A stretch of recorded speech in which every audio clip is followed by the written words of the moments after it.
Hi and welcome to The Late Show. My name's Birgit Whelan and it's lovely to be with you for the program this evening.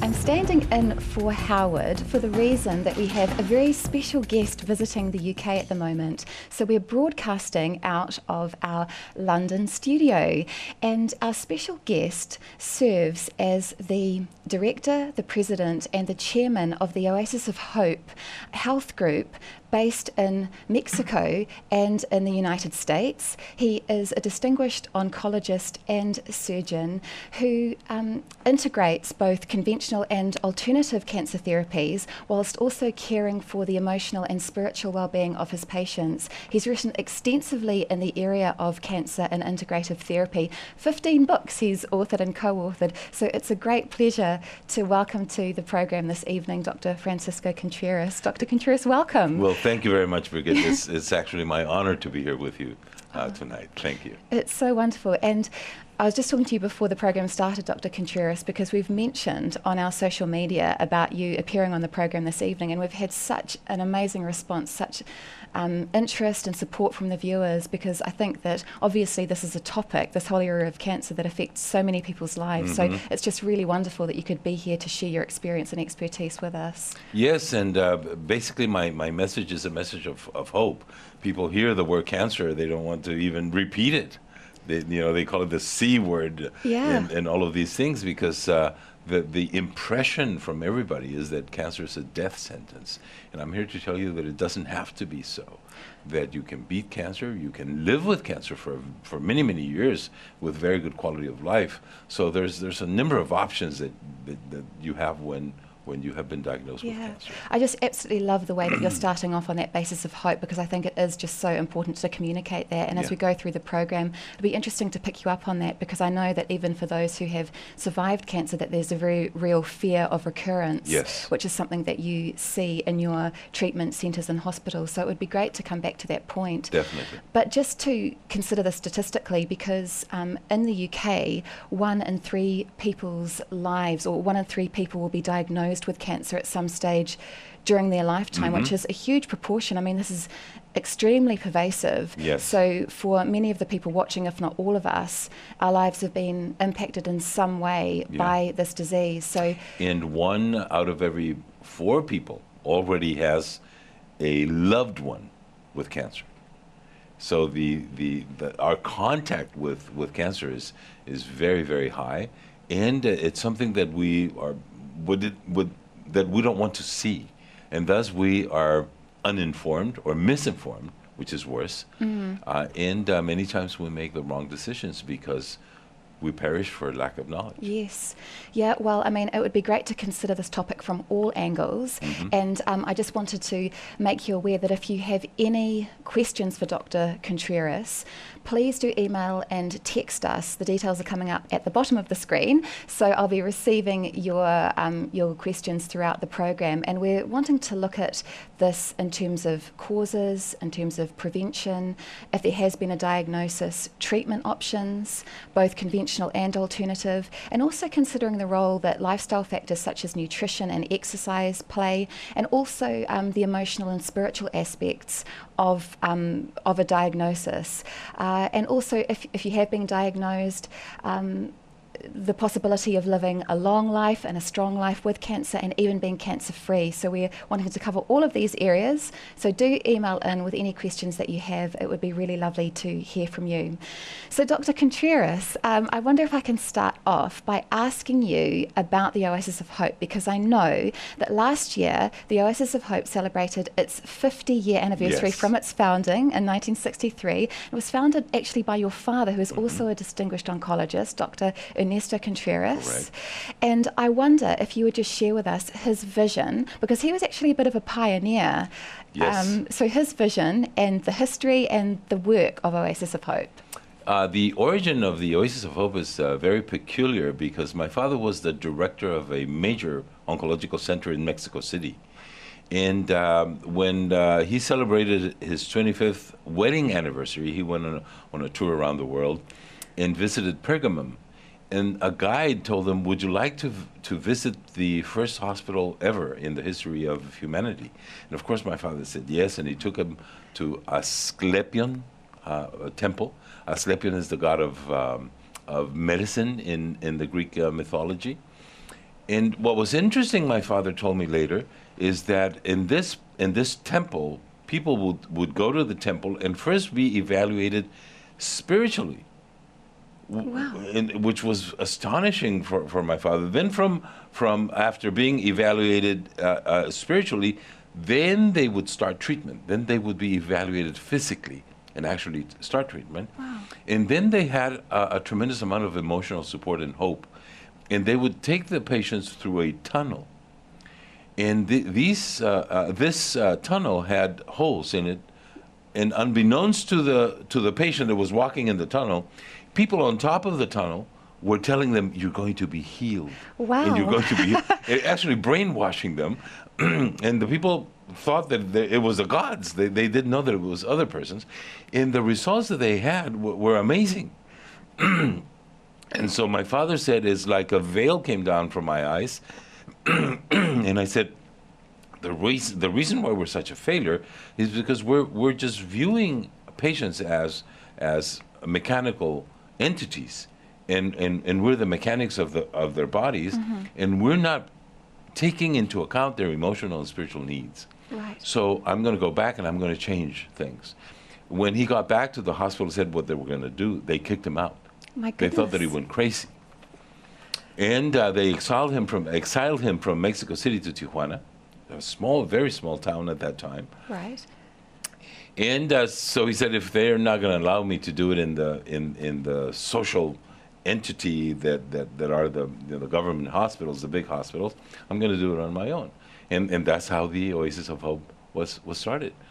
And he started praying with the patients, encouraging the patients, giving hope to the patients. The first name of our hospital was the Good Samaritan. That's how my father named it. But a patient came from Italy very early when he started doing this. They had sent him home to die, came to my father. 5 years later, he was going to die in 3 months. 5 years later, he comes back with a present that we still have at the hospital, a statue of a girl with flowers. It's a beautiful statue. And he said, I want to give you this present because this is an oasis of hope. Amazing. And so from then on, our hospital was always, the Good Samaritan and Oasis of Hope. As the time went by, we were just known as the Oasis of Hope, and so all of the rest of the name fell apart, and so we are the Oasis of Hope. And so that's the origin of the Oasis of Hope. It's so interesting because you've basically just described how it is, or the background to this idea of its total care, or sort of an integrative approach, which brings together both conventional and alternative therapies. So I wonder if you could just share a little bit more about that concept, that total care approach concept, and explain what that means. Well, cancer is a very complicated disease, and that's the main reason why we can't find a way to actually cure cancer. Right. There's nothing in the horizon. I mean, we know a lot about cancer, but we have no clue on how to get rid of it. And thus, it's a foe that we need to approach in a multi-pronged manner. And so we will fight cancer from many points of view. And one of the most important factors on how to attack cancer is the powers that God has given us in our immune system, in our mind, in our physical ability, the actual fight that our body can put against it. Right. And so how can we then exploit, in a good sense of the word, these gifts that God has given us for the benefit of the patient? And so that instead of directly attacking the tumor, what we're doing at the Oasis of Hope is providing resources to our patients for them to be able to fight their cancer. Because there's no better machinery than what God has given us to heal ourselves. And in fact, we're healing ourselves constantly. We're regenerating. It's an amazing body that God created for us. And so we have that capability. And so then we provide resources. So we provide resources at the physical level with medications, with nutrients, with diet. We provide resources at the emotional level because functional emotions are going to make your immune system work better, and this is measurable. It's very scientific. But your emotions are going to be functional or dysfunctional based on your spiritual fortitude. And so if you have no spiritual fortitude, your emotions are all over the place. It's really interesting to begin to get a sense of this chain, as you're saying, the condition of our spirits, our spiritual strength, and the way that actually influences our emotional well-being, and how our thoughts play such a critical role in our immunity, and whether our immunity functions well or is suppressed, and in effect how that will lead to our body's ability to resist the onset of cancer, is basically. Exactly. And now we know, it took us more than 2,000 years of science for us to find out that if your immune system is working 100%, it is impossible for you to get cancer. Wow. Just impossible. So if you develop cancer, it's because your immune system failed you. Getting your immune system back in order will give you a much better chance to fight cancer or to control cancer. And obviously, thinking about it from the point of view of prevention is better than cure, as the saying goes. Much better. So it's really important to really grasp hold of this point about immunity, really from the beginning. I wonder if I could just ask you, it's probably a scientific question, but it's about cancer being a genetic disease, because I know in your book, and in fact, before we begin the discussion, I should perhaps mention that, because last year being the 50th anniversary, you co-authored a book to coincide with that anniversary. Yes. The book was written with your nephew, Daniel Kennedy, who has been a guest with us actually a few months ago. It was wonderful to interview him. Now, he is the CEO and Director of Counselling for the Oasis of Hope, a psycho-oncology counsellor, so he was very helpful in talking about the emotional and spiritual aspects with regard to treatment. So the two of you co-authored this book, 50 Critical Cancer Answers. During the program, your website details are going to come up, because I know the PDF version for this book is available on your website for people who would like to follow up on that. But the point is that we're going to be basing our discussion a lot on that book, and in that text, this comes back to my question about genes, because it describes cancer as a disease of the genes, or a genetic disease. And I wonder if we could just start with that, if you could explain what that means, and also what happens within the body that triggers the onset. We've talked about immunity, but what actually triggers the onset of this disease in the genes? There are several ways to look at this, and there's no question that there's a major genetic component to cancer, but not in the sense that we inherit bad genes.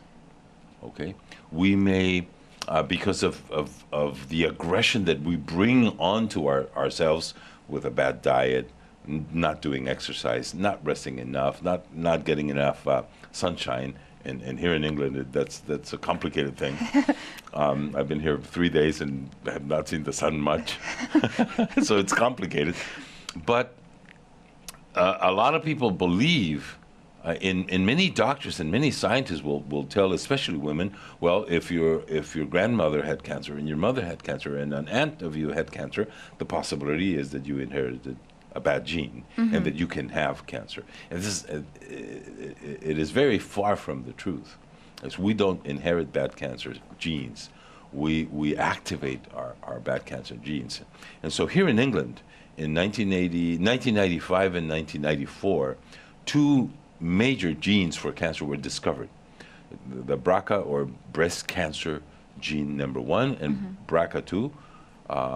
And so women that have these gene mutations are very susceptible to developing cancer. Between 60 to 80% of women that have these two mutations will develop breast cancer, and about 40% of them will develop ovarian cancer.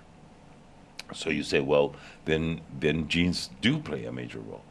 Well, 95% of the women that have cancer now in England do not have those mutations. Wow. That's a really unusual point, because, I mean, I'm learning a lot, because I know what you mean. There's this idea that there is this genetic predisposition. But actually what you're saying is that very even with few those women genes, will have that. And not 100% of the women that have those genes will develop cancer.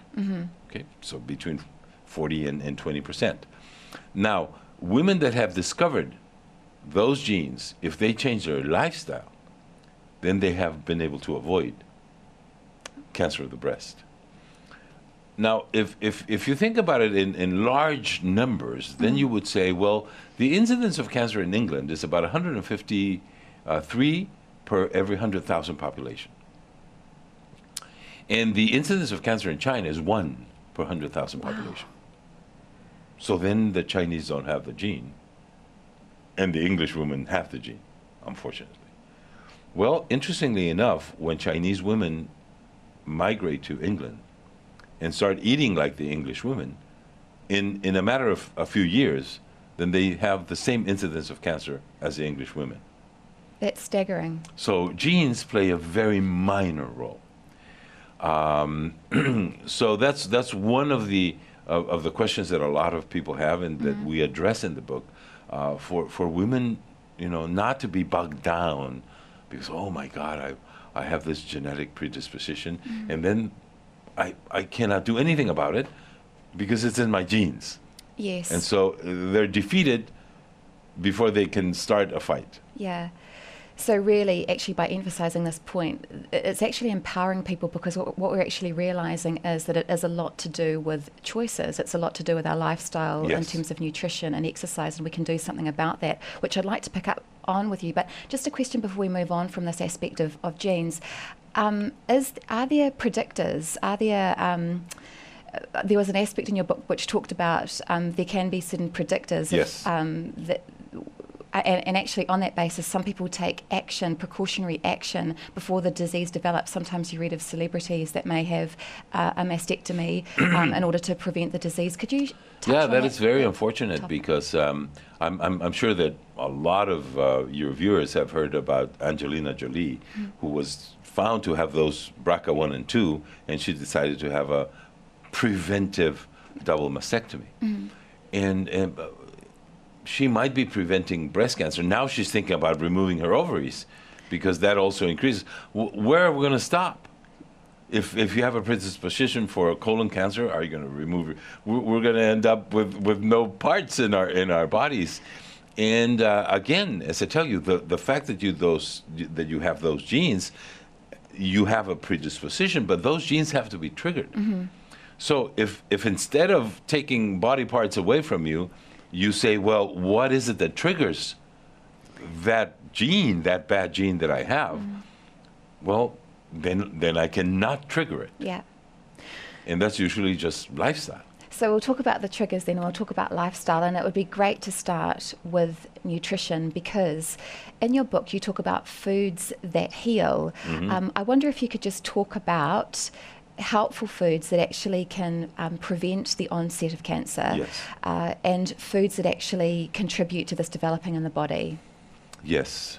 One of the reasons why there is very little question that foods will affect your body is the fact that very poor countries like Mexico, China, the reason why we have very low incidences of cancer is because we don't have money to kill ourselves.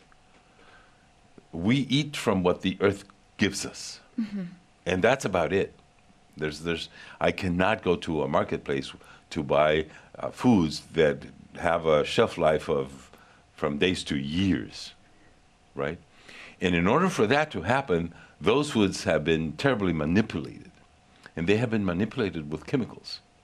So those are the chemicals that are affecting our bodies. Those are the chemicals that are triggering those predispositions that we may or may not have. There's many thousands of cancer patients that are diagnosed every day that have no predispositions at all, and yet they develop cancer. Why? Because those chemicals will trigger predisposed genes and will trigger not predisposed genes. A completely normal gene can be mutated because of the things that we eat or that we are exposed to. So a tip would be, a very easy tip would be to eat the foods the way that God put them on this earth. So the less manipulated the food is, the better it is for us. So we see God's instructions in terms of diet beginning really in Genesis. Yes. And the emphasis there is on obviously plant-based foods, vegetables, Yes. and you actually list in your book specific foods that are very helpful in this regard. So one that Yes. comes to mind, or a few, are spirulina, milk thistle. Mm-hmm. I wonder if you could just begin to discuss some of those particular foods that are helpful. Well, I've been thinking in trying to understand God, and we cannot. Yes. Well, there are some basic things and some very easy things that have logic. Number one, God designed us, created us, and it's just impossible for me to understand that God would put me on this earth and would not have a maintenance plan. I mean, if the producers of Volkswagen have a maintenance plan for their cars, and that's how they keep them on the road for a long time, how is it that God didn't think about that, right? It just doesn't make sense to me. Yes. So, following that, I know that everything that I need to maintain my health and regain my health is already here. Mm-hmm. I don't have to invent it. I have to discover it. Two very different things, Yes. right? Discovering is getting the dust away, but it's already here. So I know that there are natural elements that will help me. That for sure.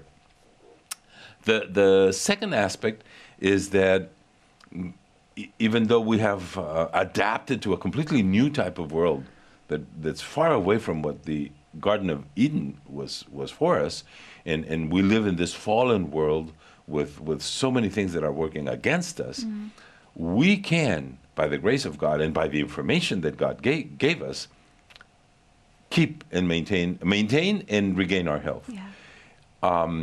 For instance, we say, well, after Jesus died on the cross, well, now we can eat pork. But it was very clearly stated that we shouldn't eat pork. And it took us 2,000 years to find out why. The porks have a very short digestive system, and they keep a tremendous amount of toxins in their meat. So when we consume them, we're consuming a lot of toxins. So it is true, before Christ, you would go to hell if you ate meat of the pig. After Christ, if you eat meat of the pork, you will go to heaven sooner. Right. Okay. So it's not a matter of losing your salvation. Yes. if you are legalistic about these things. Yes. But they have a benefit for you. And it's a physical law. Shellfish are the other specific Correct. groups that are mentioned So in Leviticus and Deuteronomy. the activity of prawns, or how do you call them, shrimp, Yes. is virtually the same as a pork. It's to clean up, and thus they are very rich in toxins. Of course, now you have them where they produce them, they farm them, and so they keep an environment clean. It's not that bad for you, and we can eat them as what we do on a constant basis, that it will be bad for us. So if you eat pork once every 2 months or so, it's not going to be bad for you. It's not going to trigger cancer. But it's the things that we accumulate and do constantly that will deteriorate our health. So for people that are watching at the moment, and perhaps there hasn't been a diagnosis of cancer, but they're really wanting to prevent this possibility, and they're considering their diet, Yes. obviously we've mentioned these two particular foods of pork and shellfish based on God's instructions On biblical biblically. principles, yes. But what else could people do if they're wanting to be careful in this area with regard to their diet? Well, one of the things that I found, and again, I just mentioned an example, that Christians are less healthy than non-Christians. And so if you compare the health of Chinese in comparison to cancer, they have an extremely low incidence of cancer. In America, the most Christian nation has one of the highest. The Christians have more cancer than the non-Christians. And it's basically because the non-Christians are abiding by God's laws without knowing it, and the Christians are avoiding God's laws because we know them. Because of grace. Right, because of grace. And so it's a different way of looking at what Paul said, for to me to live is Christ and to die is gain. What I tell my patients, if you're looking at life like that, because a lot of people just give up, and they say, well, I'd just rather... I'm ready to go to heaven. So I asked them, how long are you going to be in heaven? Well, Well, forever. Well, that's a long time, isn't it? It's forever. What's the rush? Let's do something so that you can enjoy life here. Yeah. No matter how bad things are in this world, it's beautiful to be here, isn't it?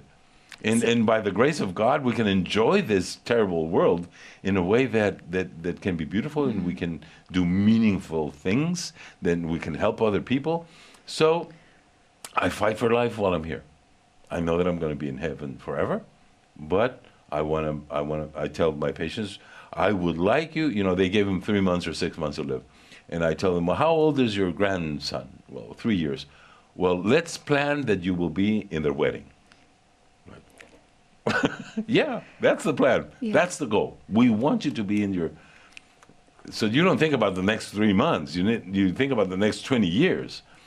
And the mindset changes tremendously, and the power of the mind is enormous. Yes. So so we work with that with our patients. Well, it's wonderful to begin to get a picture of your approach here, because not only are you advising in terms of what sounds like a vegan-based diet, but also you're talking about this motivation and incentive you give, and we're going to come to that as well, the importance of our thought life and the way that actually affects our immune system as well, and the cure of cancer, or at least preventing cancer from progressing any further, the importance of our thinking.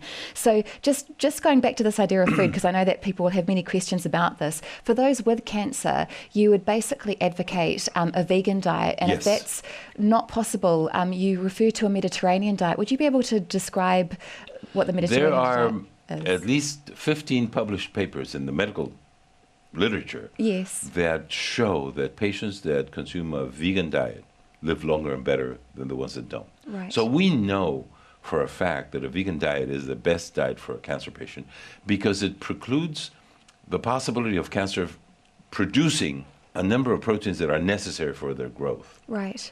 So you can fight cancer directly with diet. That's the message that I would like to say. It's not just a sacrifice and that it's good for you. No, it's actually anti-tumor, like chemotherapy or radiation. You can use your food to attack cancer. And that is very important, and it makes a big difference on how a patient responds to other therapies when they combine it with a diet that it's directed against the tumor. So could I pick you up and ask you a question about sugar, because I know this is an emphasis in your work. I think there's a relationship between sugar and insulin and the development of cancer. Yes. Would you be able to touch on that? Well, we were talking about the excuse me, the genetic component of cancer. Yes. And there's definitely mutated genes. That's not in question. But on the other hand, we have the metabolic component of cancer. Right. Now, the genetic component is there, but it's extremely complicated. We are finding about every month a new mutation, and every new mutation produces a protein, and that protein benefits the cancer. That's why they have the mutation. And we develop then drugs to block that protein. Avastin is one of the most common ones because it's been there for a while. They're very expensive, and they may prolong the life of a stage 4 cancer patient for about 4 months at a cost of about 8,000 pounds per month. Very expensive. Yes. Here, well, your government pays, but in many cases, many of those new drugs are not available in England because they're so expensive and very impractical. So even though there's a component, a genetic component of cancer, the variables are so many, and the cost of the treatment makes it very impractical. I developed what is called the Contreras metabolic integrative therapy, based on common denominators, metabolic denominators that all tumors have. And one of them is their source of energy.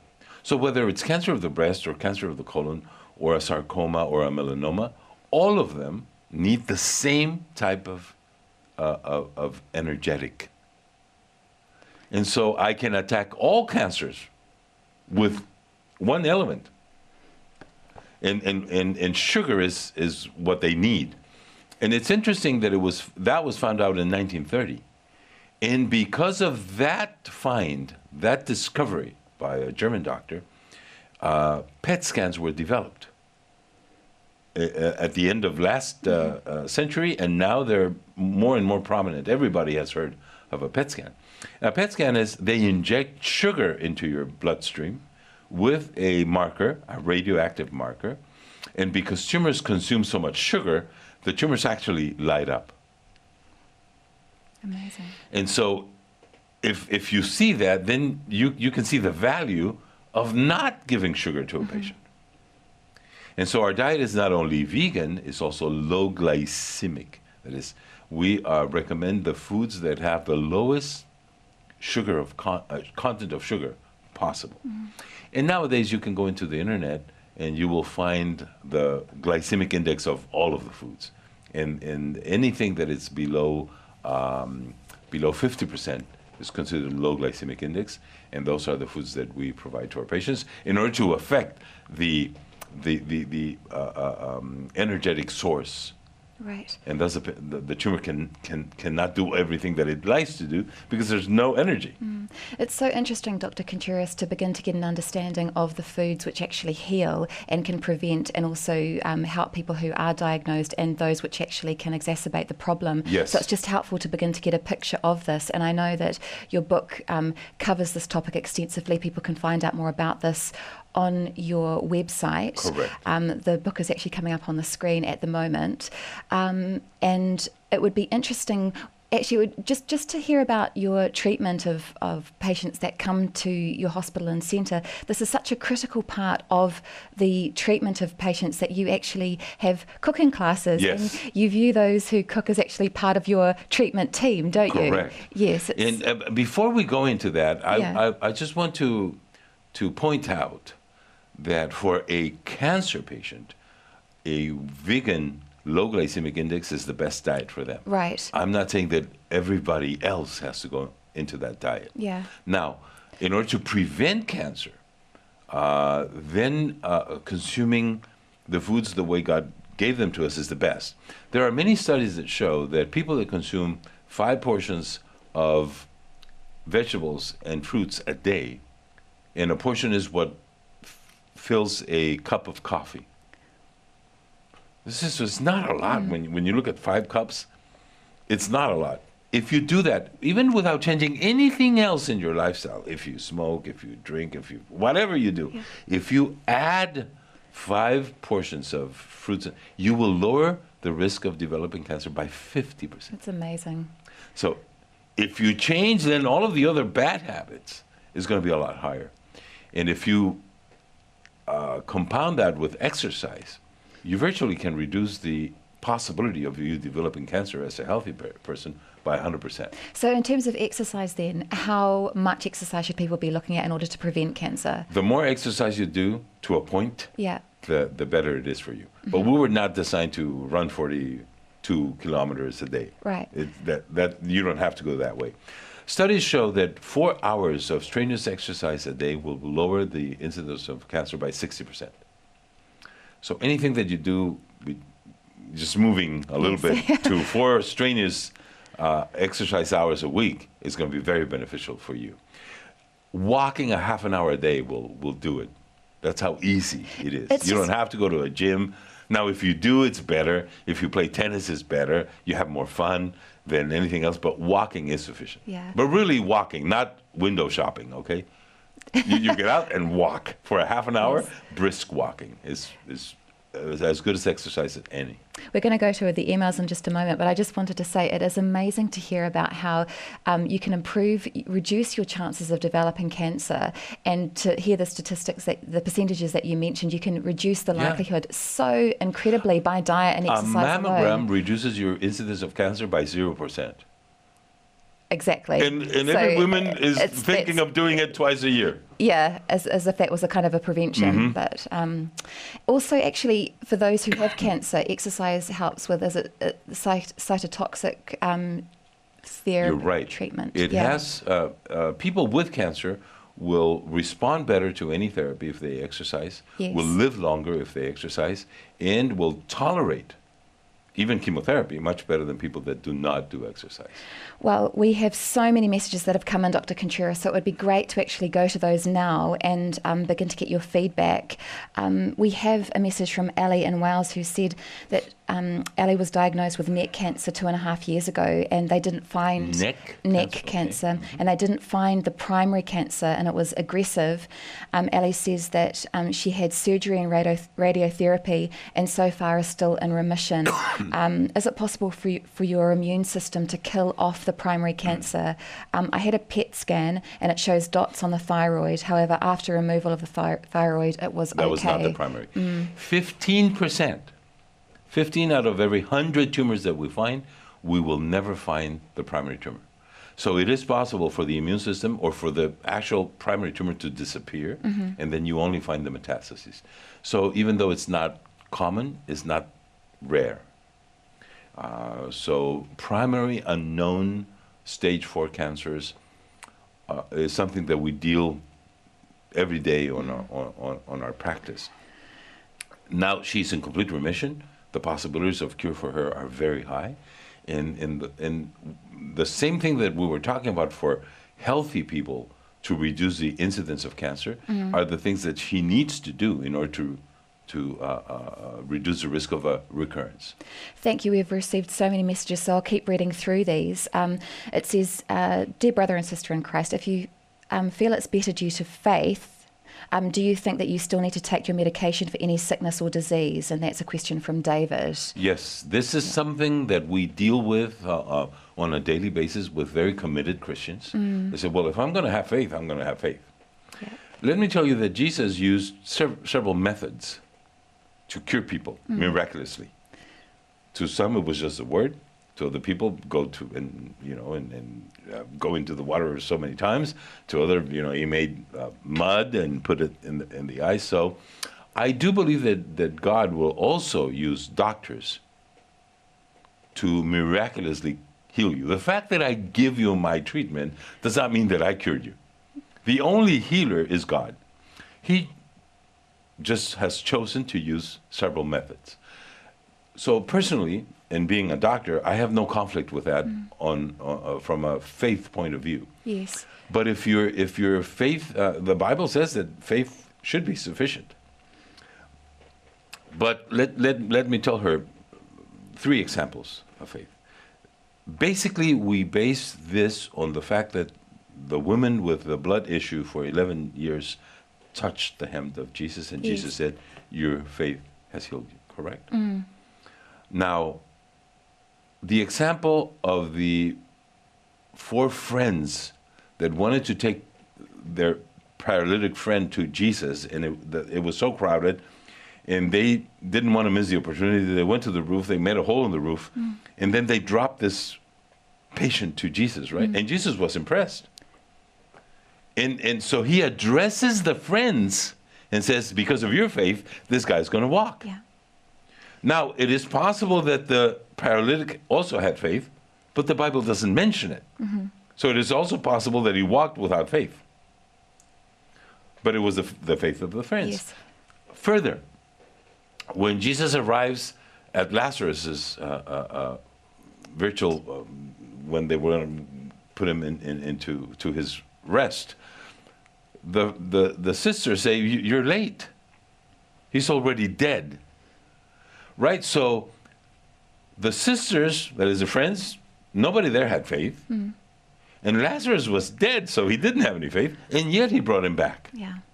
So the faith that counts is Jesus' faith. So I just urge you that if you feel in your heart that you are letting God down by saying, I am going to take medication, you're not. You're not at all. So I have another question here, Dr. Contreras, from Diane, who says, I've survived cervical and lymphatic cancer. I juiced and had taken salvestrol. How can we get this knowledge out there when there is a Cancer Act? Cannabis oil is being proven to reduce tumours. What do you think about cannabis oil? Yes, I was very against it at the beginning because I have everything against drugs.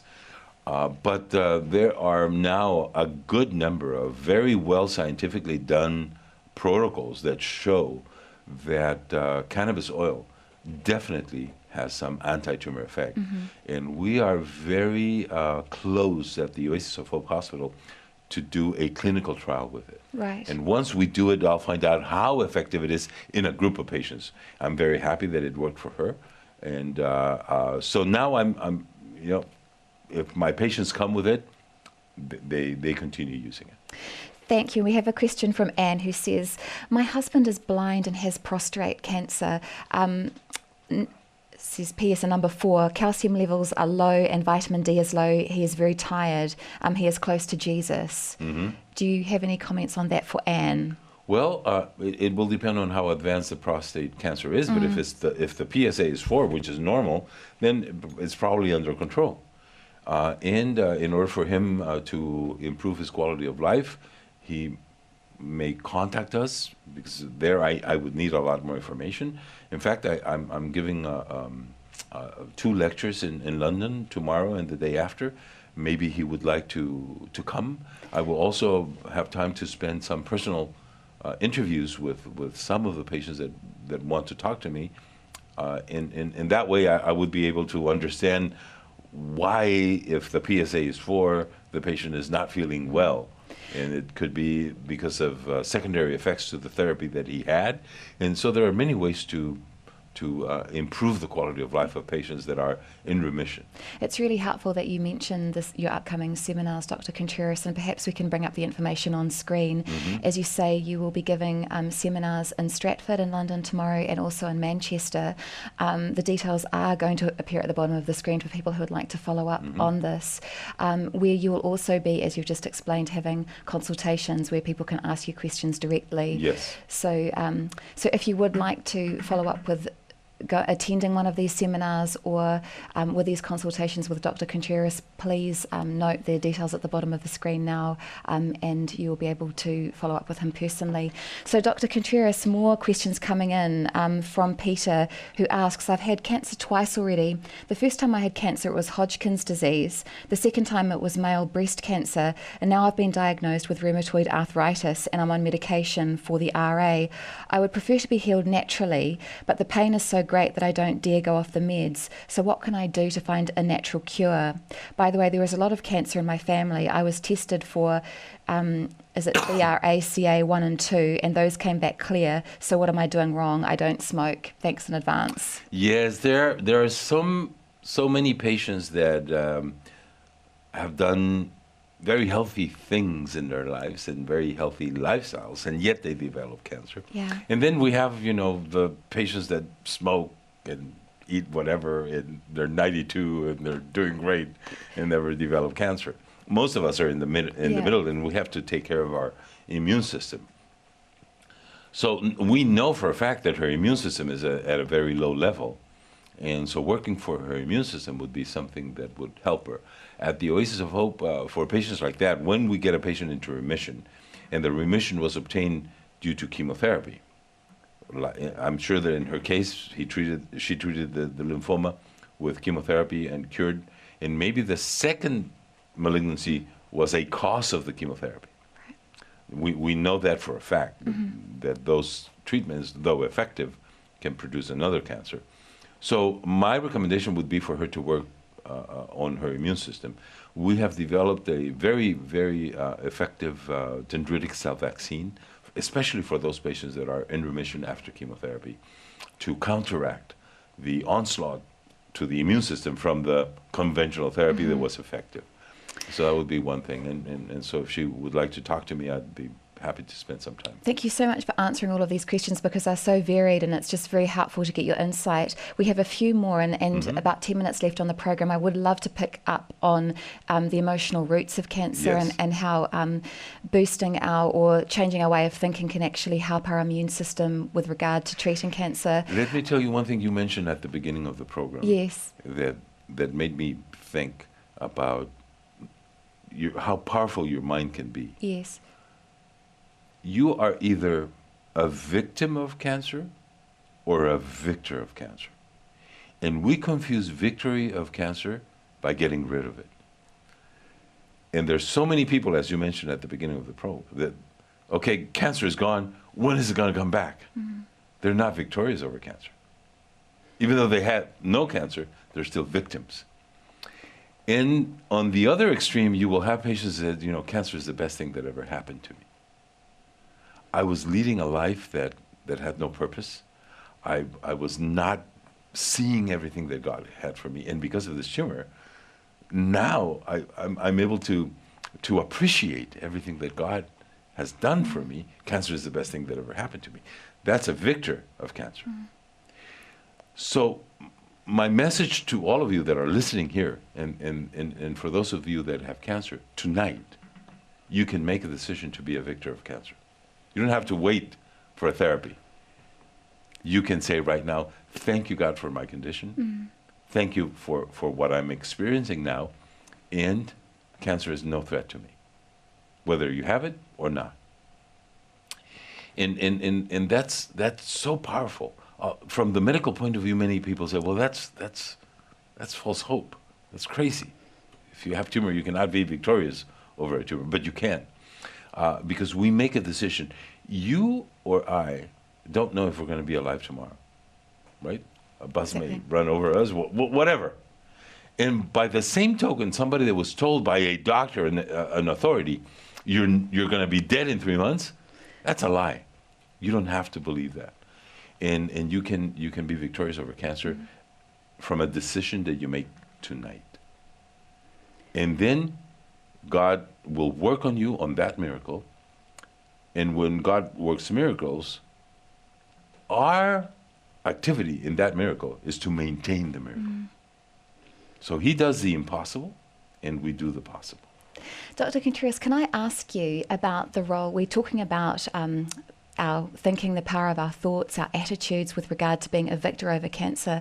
I wonder if I could ask about other particular emotional conditions that really play quite a critical role, both in the development and in being free from cancer. And what I'm thinking particularly of is the role of stress or chronic stress and the effect that has on the immune system and the onset of cancer. And also if people are living in a state where they've been wounded in some way and there is unforgiveness. If we could pick up on those two themes, that would be really interesting. That is so powerful because one of the primary, very dysfunctional emotions that destroys our immune system is anger. And from anger, you will have regret, you will have unforgiveness. All of those things are derivatives of anger. Yes. And the true anger is, the question that a cancer patient asks is, why me? Why me and not all of those people on death row? Well, you don't have death row in England, right? No. In America, they do. But it would be, it'd make a lot more sense in bad people to have cancer instead of me that I've been loving the Lord for so many years. And so anger is very destructive. It's been proven now, measurably, that for every minute of anger, your immune system will be depressed for 6 hours. And nobody's angry just for 1 minute. And that destroys your immune system, opens the door for cancer. On the flip side, 1 minute of laughter improves your immune system by 24 hours. Amazing. So we can counteract those things. And lastly, the unforgiveness is such a drag. That it's so destructive, and most of us have issues with unforgiveness. In one verse, when they asked Jesus, well, how many times must I forgive my brothers? 7 times? And Jesus said, no, 7 times 70. Well, if you make the multiplication, 490 is not that many, is it? You're married? Yes. Well, it's not that many of so many times that your husband probably offends you in a day. So my take on that is that it's 490 times for every offense. Right. Why? Because the first time you say it is from your lips out. The second time, maybe from your teeth. The third time from your tongue. It takes 490 times to get it from your heart. There's a saying in America, you fake it until you make it. So you start by saying it, it's not true, but at least you said it. But you have to continue working on it. And it takes a long time to get that anger out of us. And so that's why I believe that we need to be in that constant communication with our Lord in asking for us to forgive and asking for us to be forgiven, both, because they're extremely destructive. If you can work on those two things on your life as a cancer patient, your life is going to change. And can I ask you about stress as well? Because a lot of people live in a condition of being chronically stressed, and it's just interesting. It would be interesting to hear about what happens to the body physically in that kind of situation. The release of adrenaline, cortisol, how that affects the immune system. Very, very negatively, and that's why everybody needs venting activity. And it will depend on your character, on how you're wired, what will release stress from you. Reading a book, watching a movie. Sometimes it's worse. You get more agitated by these new movies. Knitting, running, riding a motorcycle, whatever will get you out of the things that you're doing. One of the things that I do, for instance, my wife and I, we've been married 36 years, and every Friday we have a date. And in that date, there's no business, there's no family, it's just us, and we just have fun. So everybody has to find a way to get rid of stress, because we live in a very, very stressful world, especially now young people. They're like this with their phones, and they can't get away from anything, and they're sharing things that they shouldn't be sharing to everybody else, and it's just too complicated. And stress plays a major role in destroying our immune system. So before we return to this point, Dr. Contreras, we have a few minutes left on the program, and just to mention again that you will be holding 2 more seminars, one in Stratford and one in Manchester. The details are going to appear on the screen. It's actually 3, I thought. Oh, 3, right. Okay, so you can see the details there coming up, the locations and times, and the private consultations, which will be open for those who attend these seminars. So please do follow up we obviously haven't had time to cover all of the aspects that we would ideally like to, but you have the option of following up either with these seminars or with the website details that have appeared on screen during the program.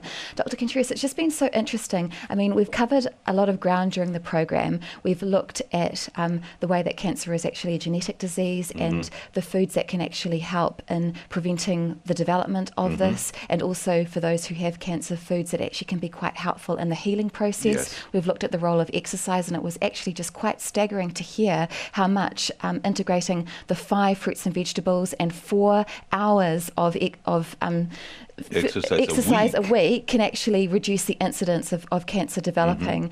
And then also we've just touched on the role of our emotional well-being, and I've picked up on 2 particular conditions of chronic stress, and also if somebody is living with unforgiveness and the way that can depress the immune system. It's just really interesting getting this sense of how comprehensive the treatment is that you offer at Oasis of Hope. And I'd love to come, as we draw to the end of this program, to the spiritual aspect, because this is just such an innovative aspect of the vision of Oasis of Hope, and just how critical that relationship with God is to our well-being and to our being free of cancer. Would you be able to, in the remaining minute, touch on that aspect? The stronghold of cancer is fear. Fear of what? Of dying. We're all going to die. I mean, everybody knows that you're going to die. The problem is that cancer gives you a date. And the fear is not of dying and not of the cancer, is where am I going to go? Yes. That is the fear. So if you know for sure that you're going to heaven, cancer has no stronghold over you.